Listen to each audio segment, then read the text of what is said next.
Bwana, karibu kwenye kijiwe cha ligi ya mabingwa barani Ulaya, sehemu ambayo unakwenda kupata undani wa matukio yote ambayo yanakwenda kutokea kwenye michuano hii ya ligi ya mabingwa barani Ulaya. Kumbuka tupo raundi ya 16.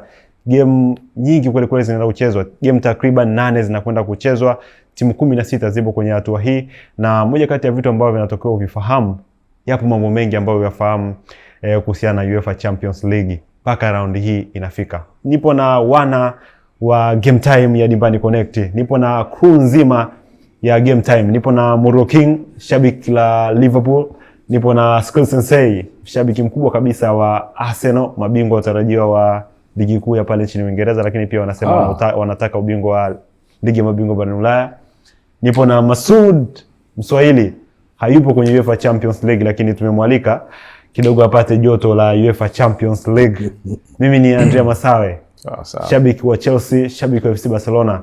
Nipo ndani ya UEFA Champions League, timu mbili nimezipeleka UEFA Champions League round ya 16 na kwenda kutazama ni namna gani na kwenda kuchukua UEFA Champions League. Bwana, mpo sawa sawa? Sawa sawa kabisa. Round ya 16 umeiona? Umeiona round ya 16? Umeiona vizuri. Moja kati ya story iliyopo kwenye ligi ya mabingwa barani Ulaya round hii ya 16 inahusiana na klabu ya Bodo Glimt. Moja kati ya klabu ambayo kwa msimu huu ndani ya UEFA Champions League imefanya makubwa kweli kweli na mengi ya kutarajiwa. Wamemtoa Inter Milan, giant, kwenye michuano hii ya UEFA Champions League. Labda tumtazamie nini? Tunatazamia nini kwa Bodo Glimt kwenye hatua ya 16 bora? Nikianza na Muro King. Unaogopa Bodo Glimt wanaweza wakawa kama Leicester 2015 2016. Wakafika finali au wakachukua ubingwa. Wakafika sehemu ambayo wengi hatutarajii wao kufika. Hapa ambapo Bodo Glimt wapo hatua ya 16, sidhani kuna mtu anticipate kwamba watafika. Ndugu yetu Mswahili alifanya makala kuhusu Bodo Glimt, namna walivyo come up. Ni takriban miaka 6 au 7 tangu watoke walikotoka na kuanza kuja kwa kasi. Na kitu ambacho ni very fascinating kuhusu Bodo Glimt ni kwamba nilikuwa nasoma mahali kwamba ligi ya Norway imesimama tangu Novemba. Kwa hiyo game pekee ambazo team za Norway zinacheza ni UEFA Champions League. Sasa imagine huyu ni mtu ambaye amemtoa International, amemfunga Man City na wengine wote ambao nadhani amepoteza mechi 2 au 3 kwenye hii coming kwenye michuano hii. Na ni story ya kusisimua sana, japo bahati mbaya ni kwamba timu kama Bodo Glimt haiwezi kuwa na uhai mkubwa sana, hasa inapofika kwenye hizi round, kwa sababu huku ni watasha wanasema kill or be killed, huwa au uliwe. Na quality yako ndo itakayo kuwezesha wewe kusonga mbele. Nadhani Bodo anakutana na Sporting kama sikosei. Sporting Lisbon. So iko kigingi anaweza akavuka, lakini simuoni kwenda mbali zaidi, kwa sababu the thing with football inaendana na quality. Kama quality yako ni ya uwezo fulani na ukioverflow, maana yake kitakachotokea baada ya hapo utatumia nguvu kubwa sana kuendelea. So kuna wakati Munari itakata. Kuna wakati ambapo watafika sehemu ambapo hapo ndio level yao, kwa sababu timu zote zilizobaki, ukiachana na upande huu ambao Arsenal wapo, kuna huu upande ambao Liverpool, PSG, Galatasaray, Real Madrid, Man City, Bayern Munich, huu upande ambao wapo, wale ni kill or be killed. Katika ule upande ni mabingwa wa UEFA Champions League katika misimu 10 iliyopita, and haiwezi kuwa sehemu rahisi. Bwana, ukiachana na Bodo Glimt, kuna klabu inaitwa klabu ya Chelsea. Hao ni mabingwa wa dunia kwa upande wa vilabu, lakini wanakwenda kucheza dhidi ya PSG. Kumbuka Chelsea walichukua ubingwa wa dunia mbele ya PSG, lakini ukichukua vikombe finali ambazo wamecheza PSG msimu uliopita, bwana, wamepoteza finali moja tu. Tena finali hiyo dhidi ya Chelsea. Wanakwenda kucheza tena kwenye ligi ya mabingwa barani Ulaya. PSG akiwa kwenye mwendelezo ambao Of course si mzuri, ni mzuri kwa ligi kuu barani kwa ligi ya pale Ufaransa, lakini si mwenendo ambao kwa kiasi fulani unaridhisha sana. Amekuwa akiangusha alama sana. Lakini Chelsea chini ya Rosinia bado haijasimama tukasema Chelsea ana uhakika kuondoka na alama kwenye kila mchezo. Dhidi ya PSG, nani ana nafasi kubwa kwenda hatua inayofuata? Chelsea atafanya kama alivyofanya kwenye mabingwa wa dunia kwa upande wa klabu alipokutana na PSG? Hapo unaangalia kwanza vikosi ambao vina uwezo mara mbili tofauti. Yeah. Chelsea alomfunga PSG kwenye Club World Cup. Yeah. Ni Chelsea ambayo ilikuwa ina kocha Maresca. Yeah. Ni Chelsea iliyokutana na PSG yenye fatigue. PSG alikuwa amecheza mashindano yote, na mashindano yote alioshiriki msimu huo yote alichukua makombe. Kasoro game ambazo, na hata ukiangalia kwenye series ya mechi alizokuwa anazicheza kwenye Club World Cup, yeah, kuna baadhi ya wachezaji walikuwa wanapumzishwa kabisa, hawachezi. Yani alikuwa anapeleka kuwapumzisha kina mtu kama Hakimi, Dembele, Dogu, Due, wote walikuwa wako mapumziko kwa ajili ya kurecover kwa kazi kubwa aliyopiga kuanzia kuchukua kombe la Ufaransa, Ligue 1 na kuchukua Champions League. Yeah. Na unaangalia Champions League ni njia gani alikuwa anazipita. Kamtoa Liverpool, kamtoa Arsenal, akaja akamfunga na Inter Milan finali. Lakini ukija kwa upande wa pili wa Chelsea msimu uliopita alimaliza watano. Kipindi anaelekea kwenye finali ya Club World Cup. So tuki fast forward sasa hivi, kwanza Rosinia anaenda kukutana na kocha ambaye ameshabobea kwenye utaratibu wa Champions League. Tayari ana mizizi ya Champions League. Lakini Rosinia anaenda kwa mara yake ya kwanza kwenye mechi kubwa kama hiyo. Kwanza kwa upande wa PSG itakuwa ni advantage, kwa sababu tactically lazima Enrique atakwenda kumoutshine Rosinia kwa sababu hiyo tu ya experience. Yeah. Bado wachezaji wa PSG ambao wengi wamecheza kwenye stage kubwa ambazo zinahitaji maamuzi, tofauti na umri wa kikosi cha Chelsea. Na kingine pia PSG ana kila sababu ya kuprove kwamba Chelsea hakumfunga vizuri kwenye finali. Aidha ataprove kwamba labda anataka kwenda kuonyesha kwamba aliotewa au alimkuta kwenye kipindi kibaya. Na hizo game kumbuka ni mbili. Yeah. Yani kuna kukosea na kufanya marekebisho.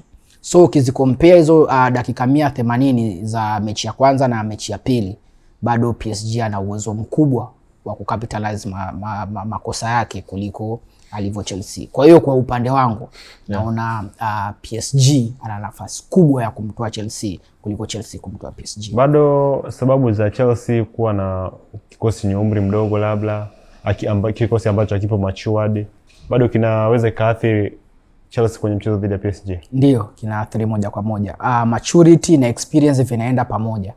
Unapokuwa na, ndio maana unasema kazi ya kiume usimtume mtoto kijana mdogo, kijana, yani mtoto wa kiume. So paka sasa hivi kwa kikosi ukikiangalia cha Chelsea kina makosa ya kitoto. Ndio ile nakwambia kuanzia dakika ya 60 kuendelea wana lose concentration. Lakini ukikompare na kikosi cha PSG ambacho watu wanakiona pia akifanya vizuri kwenye Ligue 1, kina uwezo mkubwa wa kuamua game mbili kuliko uwezo wa Chelsea kuamua game mbili wanapokutana na mtu ambaye kidogo yuko matured na experience kubwa ya Champions League. Kwa hiyo ukiangalia Chelsea imekuwa ikipokea kadi nyekundu za mara kwa mara sana za wachezaji. Ndio. Kwa hiyo I think naweza nikakubaliana nawe kwenye hilo, lakini kwenye swala la kusonga mbele, I think Chelsea pia bado ina nafasi ya kusonga mbele. Nafasi ipo. Yaani kila timu ina nafasi ya kusonga mbele. Hiyo kauli ya kibingwa sana. Taki. Kauli ya kwamba kila timu ina nafasi ya kusonga mbele ya kibingwa sana. Bwana mabingwa. Yeah? Na kuwa mabingwa kabisa. Ndio maana nasema mafanikio ni ya kila mtu, yeah, lakini sio lazima kila mtu awe na mafanikio. Yeah. Bwana, moja kati ya vilabu ambavyo vimekutana mara nyingi kwenye UEFA Champions League hivi karibuni ni Real Madrid dhidi ya Manchester City. Wamekutana mara nyingi sana. Misimu kama mitatu hivi wamekutana mpaka hivi sasa. Na moja kati ya games ambazo zinakuwa na mvuto mkubwa sana, timu zote zinacheza mpira uwanjani, ni Real Madrid dhidi ya Manchester City. Pep Guardiola ana nafasi round hii ya kumtoa Real Madrid, kwa sababu nikijaribu kuangalia Manchester City ndio kikosi ambacho kidogo kimetulia kuliko Real Madrid. Wapo wote wana kashikashi, lakini I think Manchester City ni kikosi ambacho ukikompare na Real Madrid basi kimetulia kidogo, kina utulivu ndani yake. Yeah, unaweza ukasema hivyo kwa sababu City hawajasumbuka sana kubadilisha walimu. Yeah. Pep amekuwa hapo for miaka mingi sasa hivi. Yeah. Na hata wachezaji hawajabadilika sana, yeah, kwa kiasi kikubwa.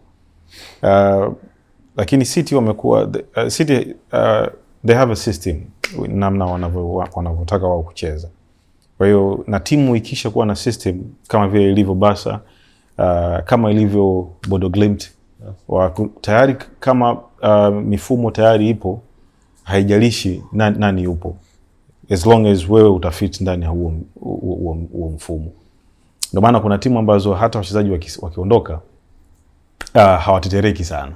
Akija mchezaji ambaye anafit kwenye huo msimu, kama profile yake inafit kwenye huo mfumo, they are good to go. Yeah. So yeah, katika hawa wawili, katika miezi 7-8 City ndio wamekuwa wametulia zaidi, yeah, kuliko Madrid, kwa sababu Madrid wametokea na matokeo ambayo hayaridhishi sana walioyaona wao, japo wakati Alonso anaondoka timu haikuwa na matokeo mabaya, yeah, ila aliondoka labda kwa kufungwa na Barcelona. Yeah. You know, sasa mwalimu akisha aondoka, akija mwalimu mwingine, lazima kuna kelele nyingi, dressing room inakuwa haijatulia, mpaka ije itulie tena. It takes time kidogo, na kocha wenyewe ni wa mpito, kwa hiyo yeah, you know, kwa hiyo wanajitazamia kabisa kwamba mwanzo wa msimu in the summer kutakuwa labda kuna mwalimu mwingine. So yeah, lakini hizi game bwana, Real Madrid ni Real Madrid. Kuna Real Madrid UEFA Champions League ni kama imekuwa engraved kwenye DNA yao. Yeah. Wanaweza wakawa ni hawana performance nzuri kwenye ligi, lakini kwenye Champions League wanafanya vizuri. Unaweza ukaona wanasuasua kwenye mwanzo wa Champions League, lakini wakishaanza kufika kwenye zile hatua za niguse utoke, basi na wenyewe wanakuwa wanabadilika kabisa. So these two teams wamekutana mara nyingi sana. Kuanzia 2012 wamekutana mara zisizopungua 16. Na matokeo yao katika hizi matchup zote zimekuwa ni zinafanana, yani zinakaribiana. Yeah. So hakuna aliyemfunga, Madrid kamfunga City zaidi nadhani mara moja. Lakini utaona performances, yani games ambazo wamekutana, kuna balance. This time? Yeah, lakini this time sasa navyoona, nadhani City kama ulivyosema, City wametulia kidogo zaidi ya Madrid. Na nadhani Pep anaweza kawa nahisi kwamba kuna 50-50 ya Premier League, lakini kuna 70% ya Champions League. Kwa hiyo anaweza akaona, you know what, wacha wa viande wachukue ligi. Au viande unakuwa ni Chelsea. Viande ni Arsenal. Chelsea wako karibu na ubingwa gani? Chelsea wako karibu na ubingwa gani? Yaani viande Arsenal wanaweza kaacho basi wachukue. Ubingwa upo. Yaani sasa kuchukua ndo swali lingine. Sasa Guse ni kuchane na viwembe. Yaani ubingwa upo. Una hasira hivi mzee. Guse ni kuchane na viwembe. Yaani kuna vitu vile vinatokea kwenye football.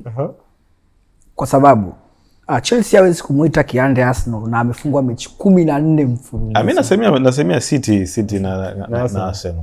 City na Arsenal. City na Arsenal. So anaweza akasema, Kipara anaweza akasema, you know what, niwaachie wa Viande wachukue ubingwa wa Premier League. Au Viande ni Arsenal. Hiyo Arsenal.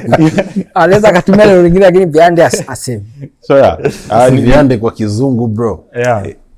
Anaweza kusema vipiano. Vipiano. So hii ni tie ambayo iko kidogo balanced. Okay. Yeah.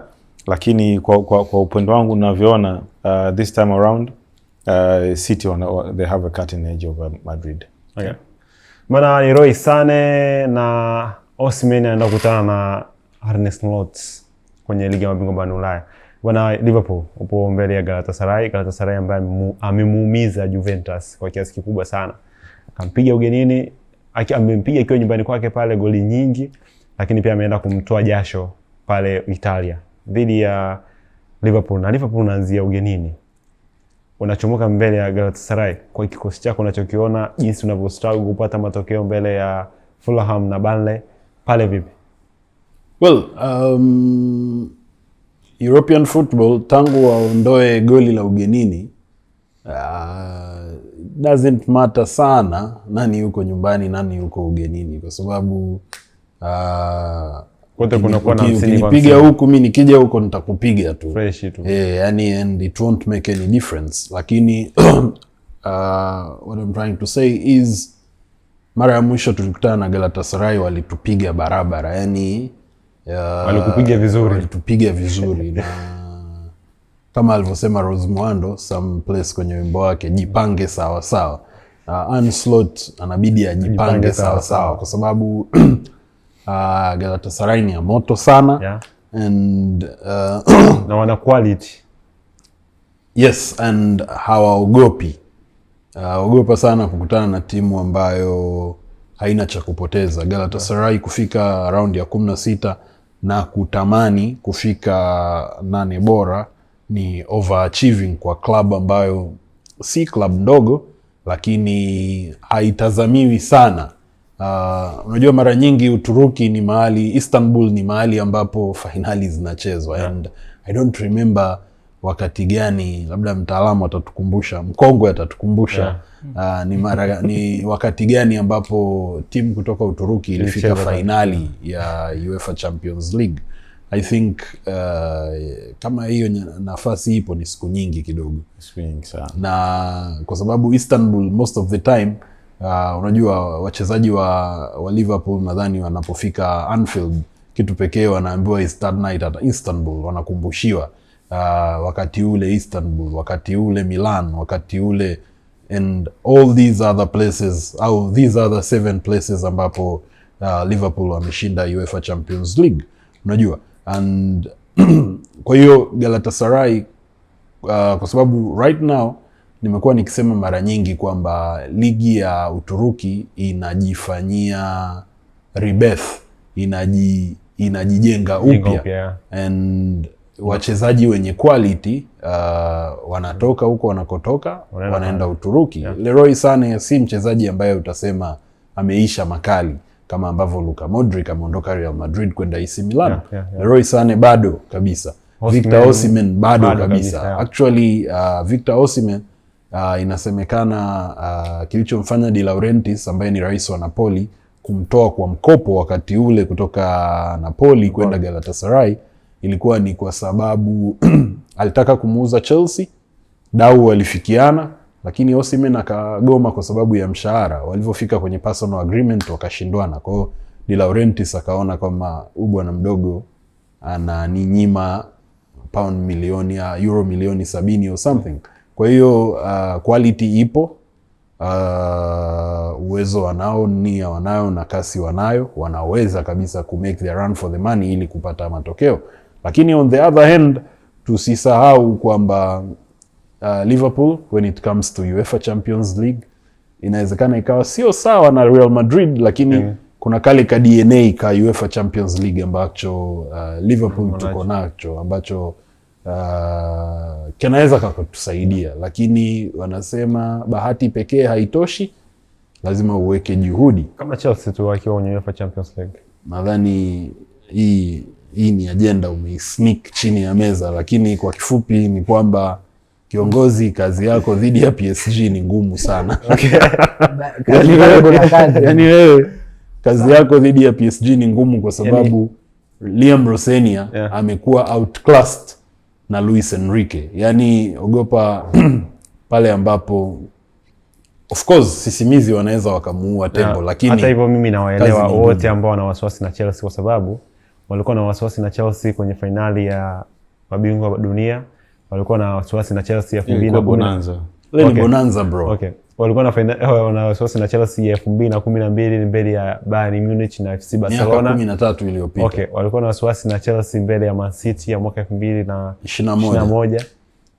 Yeah, lakini Andrew, unapofanya comparison ya hivyo lazima uhakikishe kwamba watu wa uchumi wanaita ceteris paribus. All these other factors are constant. Liam Rosenia amekutana na Arsenal msimu huu mara 4. Wamepoteza mechi ngapi? Mara 3. Anapoteza na mechi ambayo inakuja.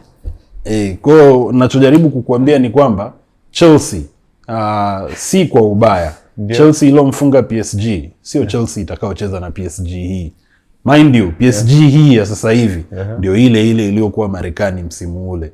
Lakini una uhakika Chelsea hiyo ya kwako ya ilomfunga PSG Marekani ndio hii inaweza kuwa, lakini intensity inaweza kuwa ile. Yaani umeona intensity tuliotoa kwenye game dhidi ya Arsenal? Tutakuwepo. Kwa hiyo vipi? Tunaenda vipi kwenye mechi ya Liverpool na Galatasaray hii game? Nadhani Slot akijichanganya kunaweza kukawa na magoli mengi sana. Yaani kwa bahati mbaya msimu huu beki zetu na kiungo cha ulinzi akijawa makini. Kwa hiyo kuna uwezekano Alisson Becker akafanywa yaliyotokea kwa Manchester United. Though ninawapa nafasi kubwa Liverpool kusonga mbele kwa sababu hakuna kijiji kisichokuwa na wazee. Bwana Arsenal, hauna UEFA Champions League, nianzie hapo. Hauna UEFA Champions League. Au unayo? Au unayo unaonea? Ukweli hatuna. Sawa. Unacheza dhidi ya Bayern Leverkusen. Leverkusen of course ni uwanja wako wa nyumbani, I think nakupa kabisa. Kwa sababu hana mwendelezo mzuri pale Ujerumani, lakini hanionyeshi kwamba anaweza akakupa upinzani wa kutosha. Wewe unaiona vipi game yako dhidi ya Bayern Leverkusen? Kwa Bayern Leverkusen, hizi game za UEFA huwezi kuzikompea na game za mtu akiwa kwenye mbio ndefu. Hizi sprint lolote linaweza likatokea. Mtu ana uwezo, unafahamu tofauti kati ya ligi na head to head is knockout ni kwamba kwenye ligi mimi nikishinda mechi zangu zote na Mswahili akishinda mechi zake zote tunakutana tukiwa na point sawa juu, magoli yatatofautiana. Tofauti na head to head, mimi najua natakiwa nikukazie wewe tu nikutoe, sijali huyu atashinda vipi, nikikutana naye nikimfunga tena mambo mengine yanaendelea. So kwenye ligi kweli ana muendelezo mzuri, kutoka nafasi ya kwanza mpaka alipo yeye ya 6 amepitwa point takriban 23. Maana ana point 40, Bayern ana point 63 kama sikosei, ndo anaongoza. So yani anachokipambania yeye sasa hivi ni kucheza Champions League msimu unaofuata. Kwenye swala la ubingwa kwa kimahesabu yupo, lakini kiability inawezekana mambo yake yameishia hapo. Ukija kwa Arsenal, anachotakiwa yeye ni kushinda mechi zake zote kwenye EPL ili aweze kuwa bingwa. Tofauti na hapo lolote linaweza kutokea, kwa sababu limeona limetokea kwenye 22, 23, 24, 25, 25, 26, lolote linaweza kutokea. Head to head kati ya Leverkusen na Arsenal wamekutana mara 3.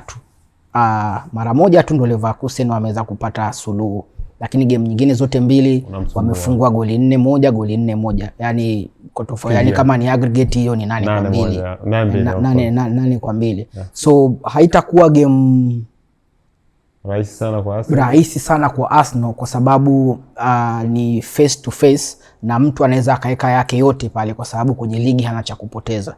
Lakini Arsenal kwenye siku anapoenda kukutana na Leverkusen anapumzika siku 2 au anatoa kupumzika siku 2 kabla ya game ya ligi au baada ya game na ligi. Kwa hiyo anatakiwa manage kikosi kwanza, aende Champions League ashinde au apate matokeo mazuri, then ana siku 2 za kupumzika kabla hajaja kupambania tena ligi. Kwa hiyo game ni tricky kwa Arsenal. Sio ngumu kwenye pitch, lakini ni tricky kwenye jinsi ya kumanage unaweza vipi kushinda. lakini kwenye mizani kwamba kati ya Leverkusen na Arsenal nani anaweza kuqualify kwenda kwenye hatua ya 8 bora, bado Arsenal yuko favored zaidi kimatokeo kuliko Bayer Leverkusen.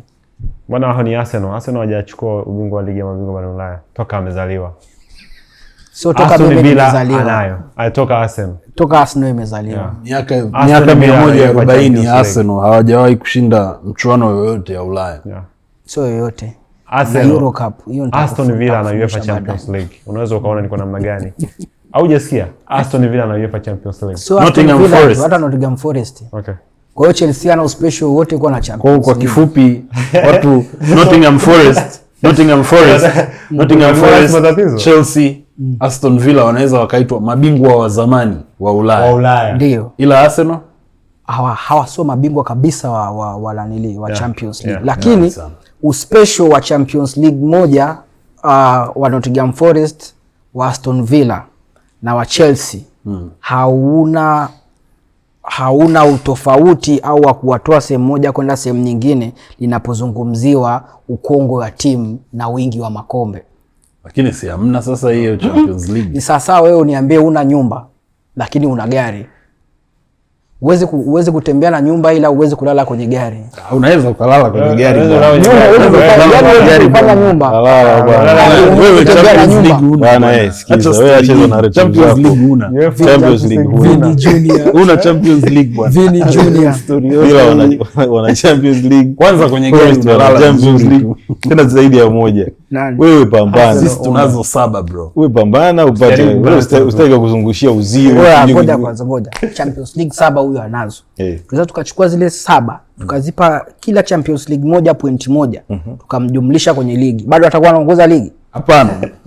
Kwa hiyo wewe Champions League unayo sasa hivi hazikusaidia. Wewe Champions League unayo una. Sina. Na ilisaidia sasa hivi. Maelezo mengi ni kama bangi na rushwa hatupokei. Una Champions League. Tunaishi hapa. Nazo na haziwasaidii sasa hivi. Ni mambo ya binadamu walikuwa nyani. Kila mmoja anaweza kusema hilo. Sasa hivi sasa hichi ndio kinachowaumiza. Hatutuumizi kwa sababu si watu wa Champions League. Ni amuenjoy kabisa hizi pale juu sisi tunapokaa amuenjoy. Burudani ipi? Tunawapa kwa football. Wamefika nafasi ya 3 juzi tu wameanza kusumbua. Lakini yani hatujafika huko. Baki kwa Champions League. Yeye Champions League unaruka kama popcorn. Bwana Champions League ana bwana huyu. Bwana Newcastle United dhidi ya FC Barcelona. Newcastle United ikatoka kumfunga Karabag goli nyingi kweli kweli dhidi ya FC Barcelona. Barcelona ambaye pia anahitaji UEFA Champions League. Young Africans katoka kumfunga Sinza Star. Bajalo Rangers. Between those two ilikuwa ni miles apart. Newcastle walikuwa like wana nguvu zaidi ya Karabag. Sikutegemea chochote kutoka kwa Karabag dhidi ya Newcastle. Lakini when it comes to Barca wamekutana mechi ya mwisho wametoa draw 1-1 kama si kosei. Lakini kwa sasa hali ilivyo na hata ile baada ile ambao walitoa draw walitoa draw nakumbuka walifungwa Marcus Rashford siku kabisa piga mashine moja. Nime confuse na game na PSG ambao walisawazisha ikaisha 1-1. So basi walishinda 2-1 dhidi ya Newcastle. Nakumbuka game goal la Rashford. So when it comes kwa Barca na Newcastle japokuwa Newcastle wamekuwa kidogo wanaonyesha glimpse of good performances kwenye Champions League, lakini hawana nguvu ya kuzuia Barcelona kiukweli kabisa. Nadhani ifike mahala warudi nyuma hatua kadhaa waweze kujipanga na msimu ujao, lakini kwa wao kupita mbele ya Barca hiyo kitu itakuwa ni ya kushtusha sana. So hadithi ya kusisimua. Itakuwa ni hadithi ya kusisimua sana. Kwa hiyo the matchup is high balance kwa kifupi. Ni mismatch. Kwa hiyo naona Barca hawatasumbuka sana mbele ya Newcastle. Bwana Newcastle wanakutana na kigongo cha Hans Flick. Hans Flick ambaye ukijikoroga kwake unaokota nyingi, kimkanyaga bahati mbaya na kukupa nyingi makusudi. Lakini mwingine ambaye anaweza akakupa nyingi ni Vincent Kompany. Ukijikanyaga kwake vibaya unakula nyingi. Yupo uwanjani dhidi ya Atalanta. Moja kati ya mchezo ambao pia Harry Kane yupo kwenye performance nzuri sana. Anakupa magoli kwenye kila game, sio goli moja, anakupa goli nyingi kweli kweli. Dhidi ya Atalanta tunakwenda na nani? Nani ana nafasi ya kwenda hatua inayofuata? Atalanta of course hana mwendelezo mzuri kwenye sio kwenye ligi ya mabingwa, sio kwenye ligi yake kule. Well, on paper, Bayern Munich screams quality. Bayern ana quality ambayo Atalanta hawezi kuisogelea, not in very many years. And bahati mbaya ni kwamba, au bahati nzuri ni kwamba quality haiuzwi dukani, au quality haipatikani kiurahisi. Quality inatengenezwa. Na game time ya wiki kadhaa zilizopita nilisema kwamba Bayern Munich ni a proper football institution, and Atlanta are nowhere closer to that. Bayern Munich hii, kocha awe Hans Flick, kocha awe Vincent Kompany, kocha hata akiwa Jamhuri Kiwelu, itafanya yale ambayo inayafanya, kwa sababu misingi ya Bayern ni kile wanachokifanya. Vile ni vitu ambavyo hawavifanyi bahati mbaya, ni vitu ambavyo wana practice na wanavifanya over and over again. Wanaokuja kuyaona huku ni sehemu ndogo sana ya mipango yao. Na kama tukisema tuangalie tu katika hali ya kawaida, mzani umemuelemea sana Atalanta. Atalanta atakuwa na hali ngumu sana, kwa sababu Bayern wana kitu kimoja: strike fast, hit hard. Wanakupiga nyingi sana. Yani Bayern wanaweza wakakupiga 7 first leg, ukafikiri second leg labda watakuwekea katimu cha pili akakupiga 9 zingine. Kwa hiyo Atalanta timu pekee kutoka Italy ambayo inashiriki UEFA Champions League. Kama tukiangalia katika hali ya kawaida, kwa sababu pamoja na yote ni kwamba mpira unadunda na kila kitu kinaweza kikabadilika, lakini kama tukiangalia katika hali ya kawaida, unaweza ukawa mwisho mbaya sana kwa Atalanta. Bwana, moja kati ya mechi ambayo kwa kiasi fulani itakuwa na magoli mengi sana endapo Atalanta hatakuwa makini. Ukumbuke hizi ni timu ambazo hazijawahi kukutana. Okay. So umeongea vyema, quality wise Bayern Munich wanaonekana kabisa ni bora zaidi ya Atalanta. Yeah. Lakini kuna kitu ambacho huwa tunakisahau. Timu inaweza kuwa imesheheni quality, lakini ni ngumu sana kuifunga timu. Sio kama na make sense. Yeah, kushinda ni ngumu kushinda. Yaani ni ngumu sana kuifunga timu. Kana kwamba kuna timu ambayo inakuwa ina quality, lakini kuna timu ambayo inacheza kitimu. Regardless ina majina makubwa kama Bodo Glimt. Yes, that's how Atalanta wanapofanya. They are a team, a strong unit ambayo inacheza kitimu. So teams za namna hiyo huwa ni ngumu tu kuzidismantle. Yeah. Kama hata hapo ulipogusia ni mara ya kwanza wanakutana. Pia Atalanta kwenye playoff walienda kucheza Iduna Park pale Ujerumani. Yeah. Akachukua chuma 2. Ila alipokuja Italy akampa mtu chuma 4. Yeah. Kwa hiyo tayari ile atmosphere ya Kijerumani anayo, na lazima atakuwa hile limemfundisha kitu kipindi anakwenda kucheza Allianz Arena. So kama alivyosema Mswahili, quality ya Bayern iko mbali sana. Yeah. Dhidi ya Atalanta. Lakini Atalanta ni kama mchwa, yani zile mchezo wao uko umeunganika, yani una patterns ambacho hicho mara nyingi ndio kinakuwaga kigumu kudismantle kwa watu ambao wanajitoa kwamba akikosea mtu kabla kumlalamikia na cover mimi. Tofauti na kwamba Harry Kane anaweza akapoteza mpira alafu Musiala akategea kufata ili Goretzka aje amalize. Lakini kwenye timu kama Atalanta watu wote wako na level sawa ya kucheza, so hakuna hata mmoja anataka kumoutshine mwenzake au hataki hata mtu mmoja aonekane ni juu ya mwenzake. Kwa hiyo wote wanacheza kama mchwa pamoja. So ni game ambayo kweli itakuwa probably inaweza kuwa na magoli mengi, lakini lolote linaweza likatokea kwenye vitimu kama hivyo. Bwana, Simeone yupo uwanjani dhidi ya Tottenham Hotspur. Mmoja kati ya mchezo kwa Simeone. Kwa Tottenham Hotspur nadhani anakutana na mechi ngumu sana mbele ya Simeone. Anaanzia ugenini pale Spain. Hii game nani ana nafasi ya kwenda hatua inayofuata? Kaka Spain, yani pale Tottenham imejifia. Tottenham inahitaji ina majeruhi 11. Yeah. Ni timu nzima hiyo iko Moisela. Yeah. Inahitaji yani inahitaji at least watu 5 wapone ili waweze kwenda kuwa challenge Atletico Madrid pale Metropolitano, kitu ambacho anachoweza kusave sasa hivi utaratibu wa Spurs. Kwanza yuko nafasi ya 16, wengine wakikaza sana wanaweza wakamdondosha chini kama akiendelea na tabia ya kudondosha point kila siku.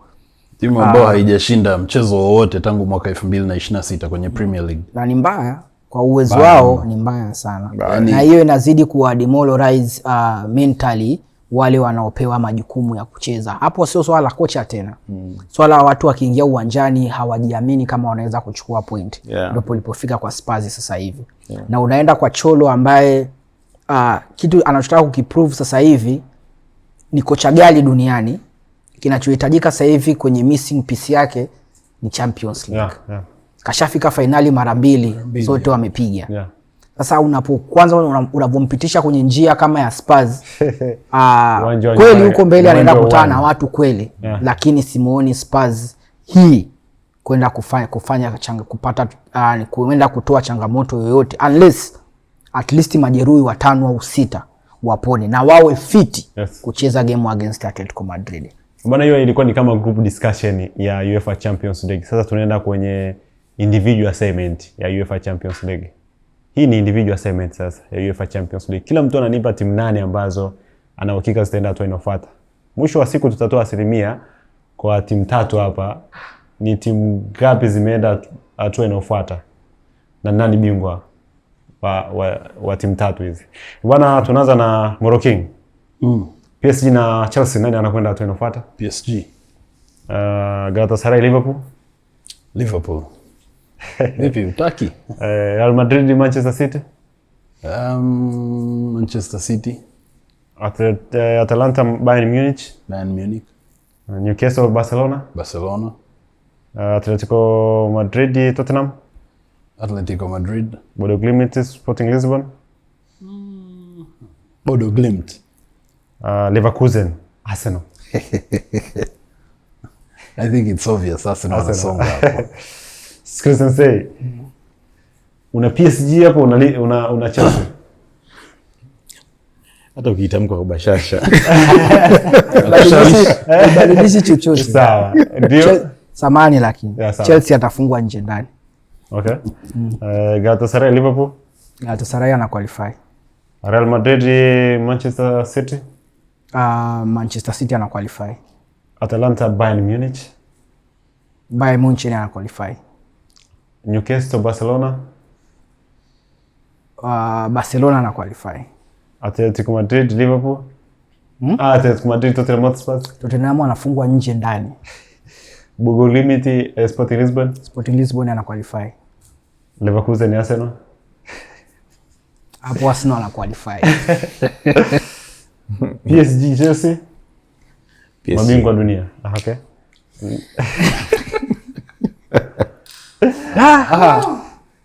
Kuna kazi ipo. Galatasaray Liverpool. Gala. Real Madrid Manchester City. Atalanta Bayern Munich.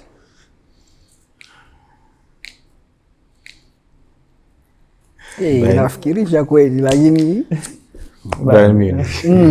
Newcastle Barcelona. Basa. Atletico Madrid Tottenham. Atletico. Bodo Sporting. Bodo Glimt. Leverkusen Arsenal. Arsenal. Bwana, huo ni mwisho wa bwana. Kijiwe cha ligi ya mabingwa barani Ulaya kinaifikia tamati hapo. Tutakutana kwenye raundi ya robo finali. Sasa timu 8 zikibaki pale, tutajua ni nani amekuwa na asilimia kubwa ya kupeleka timu 8 kwenye robo finali ya ligi ya mabingwa barani Ulaya. Hii ni crew nzima. Pia kabla tujamaliza, yes. Tunaweza tukapata msimu huu, tunaweza tukapata finali ya All English team. Tunaweza tukapata finali ya All Spanish team as well. Okay.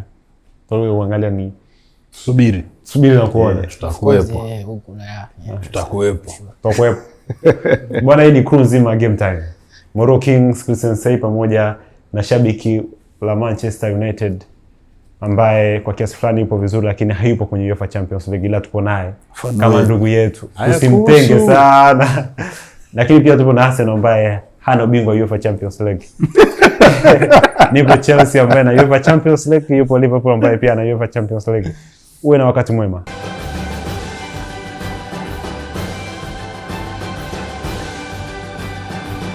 Game Time, tuonavyo sisi.